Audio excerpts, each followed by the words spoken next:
आपके पास कुछ पैसा आ गया है या आप रिटायरमेंट हुए तो आपको कुछ पैसा मिला है और आपने मूड बना लिया है कि मुझे रियल एस्टेट में इन्वेस्टमेंट करना है, लेकिन बड़े शहर में आप इन्वेस्टमेंट कर नहीं सकते क्योंकि उतना पैसा तो आपके पास आया नहीं है, और छोटे शहर में आप इन्वेस्टमेंट करना नहीं चाहते क्योंकि आपको लगता है छोटे शहर में रिटर्न तो बहुत कम मिलते हैं। तो अगर आप इस कंफ्यूजन में हैं तो ये वीडियो आपके लिए है। नमस्कार, अपनी संपत्ति यूट्यूब चैनल में आपका स्वागत है। अगर आप चैनल पर नए हैं तो वीडियो को लाइक और चैनल को सब्सक्राइब तुरंत करें। इस वीडियो में मैं आपको 1 नहीं 2 नहीं 3 नहीं बल्कि 7 ऐसे छोटे सिटी का नाम बताएंगे जहां पर अगर आपने 2025 में इन्वेस्टमेंट कर दिया तो आने वाले समय में वो आपको बहुत अच्छा रिटर्न देंगे, और अगर आपने थोड़ी सी बुद्धि का इस्तेमाल कर लिया तो रिटर्न करोड़ों में भी आ सकता है। देखिए, पहली बात तो आप ये शंका छोड़ दीजिए कि छोटे सिटी में रिटर्न अच्छे नहीं मिलते। जहां तक मैं अपने सिटी की बात करूं, ये मेरा घर जो 2012 में कंप्लीट हुआ, इसके लिए मेरे पिताजी ने 2005 में मात्र 45 रुपए स्क्वायर फुट के हिसाब से जमीन ली थी, और आज यहाँ पर रेट 1200 रुपए स्क्वायर फुट के रेट चल रहा है। यानी अगर उस समय 1000 स्क्वायर फुट मात्र 45,000 रुपए में खरीद लिया होता तो आज वो 12 लाख बन चुके होते। ये रिटर्न 2566% आपकी आंखें खोल देगा। अब आप कह सकते हैं कि भाई 20 साल भी तो हो गए, अगर उस समय मात्र 10 लाख रुपए बड़े सिटी में इन्वेस्टमेंट कर दिया गया होता तो आज वो 1 करोड़ रुपए हो गया होता। जी हाँ, बिल्कुल हो गया होता, लेकिन वो 10 लाख का 1 करोड़ रुपए हुआ है और ये मात्र 45,000 का 12 लाख हुआ है। वहां पर 900% ग्रोथ हुई और यहाँ पे 2566% की ग्रोथ हुई। अब साफ है, अगर आपने सही दिमाग से काम किया तो छोटे सिटी में आप बहुत अच्छी ग्रोथ ले सकते हैं। हो सकता है वो ग्रोथ आपको मुंबई दिल्ली जैसे शहर भी ना दे, क्योंकि वहां पर इन्वेस्टमेंट करने के लिए मोटा पैसा चाहिए और उतना पैसा हो सकता है आपके पास ना हो। तो इन बातों को दरकिनार करते हुए आइए ऐसे 7 सिटी के नाम जानते हैं जहां पर अगर आप अभी इन्वेस्टमेंट कर देंगे आप मोटा पैसा कमा सकते हैं। तो इस लिस्ट में सबसे पहला सिटी है जय श्री राम यानी अयोध्या। अयोध्या अब एक धार्मिक स्थल नहीं रही। ज्यादातर धार्मिक स्थलों पर ग्रोथ कम होती है, इसके विपरीत टूरिस्ट प्लेस पर ग्रोथ बहुत तेजी से होती है, लेकिन अयोध्या पहला ऐसा धार्मिक सिटी है जहाँ पर ग्रोथ बहुत तेजी से हो रही है। कुछ लोगों को लग रहा है कि टाइम निकल गया है, लेकिन मैं बता दूं, अगर अभी भी आपने इन्वेस्टमेंट कर दिया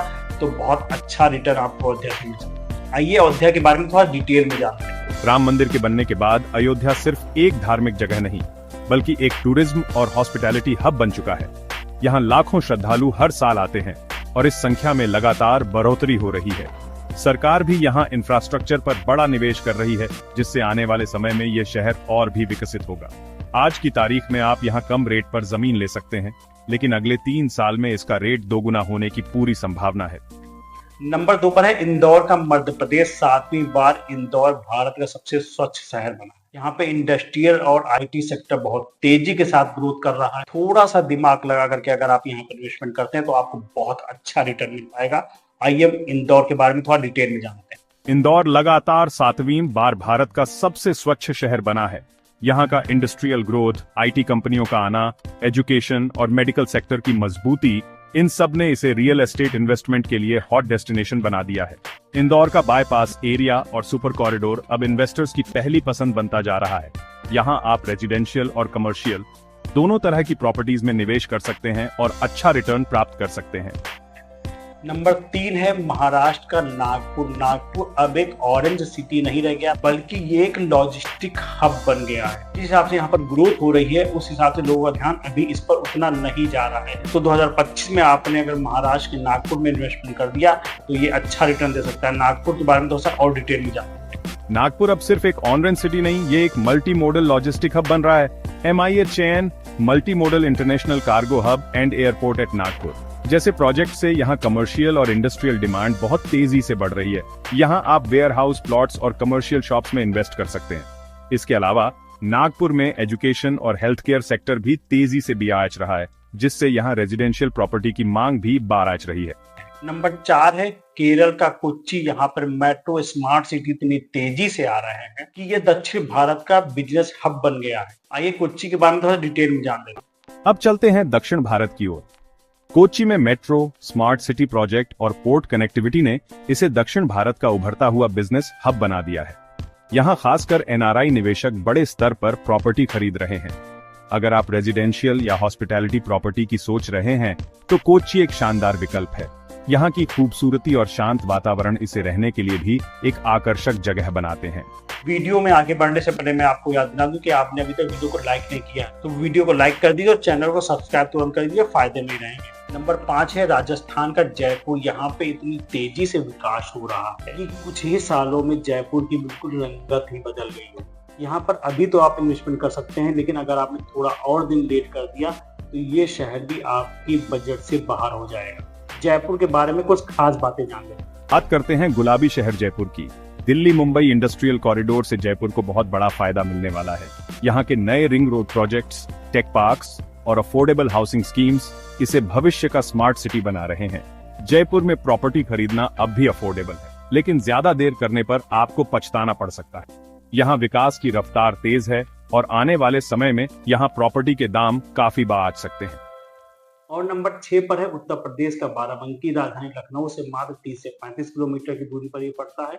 ज्यादातर बड़े शहरों के पास जो छोटे शहर होते हैं उनका विकास इतनी तेजी से नहीं हो पाता, लेकिन इसके विपरीत बाराबंकी का विकास पिछले 5 सालों में अंधाधुंध तरीके से हुआ है। यहाँ पर नए नए हाईवे बन रहे हैं। लखनऊ और अयोध्या के बीच में होने का भी फायदा बाराबंकी को मिल रहा है। आइए बाराबंकी थोड़ा डिटेल में जान लेते हैं।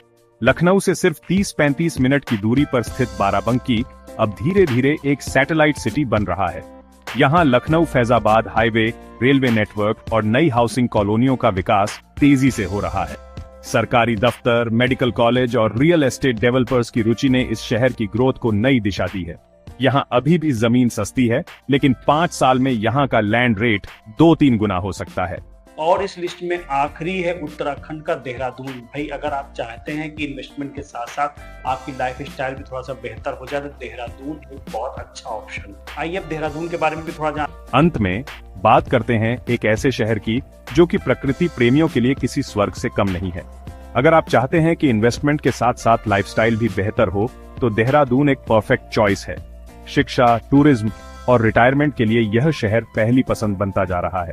यहाँ की प्रॉपर्टी वैल्यू लगातार बढ़ रही है, खासकर राजपुर रोड, सहस्त्रधारा रोड और देहरादून मसूरी हाईवे के पास। तो दोस्तों ये थे वो 7 सिटी जहां पे अभी भी समय है इन्वेस्टमेंट करने का, इससे पहले कि देर ना हो जाए। अगर आपके पास कम बजट है और आप बड़े सिटी में इन्वेस्टमेंट नहीं कर सकते तो इन शहरों में इन्वेस्टमेंट करके आप अच्छा फायदा ले सकते हैं। लेकिन दूसरे शहर में प्रॉपर्टी लेने के कुछ नुकसान भी होते हैं। बिल्कुल परेशान ना हो, इसके लिए मैंने एक वीडियो पहले से ही बना रखा है। सिटी में प्रॉपर्टी लेने के 5 फायदे और 5 नुकसान, और दूसरे सिटी में प्रॉपर्टी लेने के 5 फायदे और 5 नुकसान। वो वीडियो देख करके ही फैसला कीजिएगा।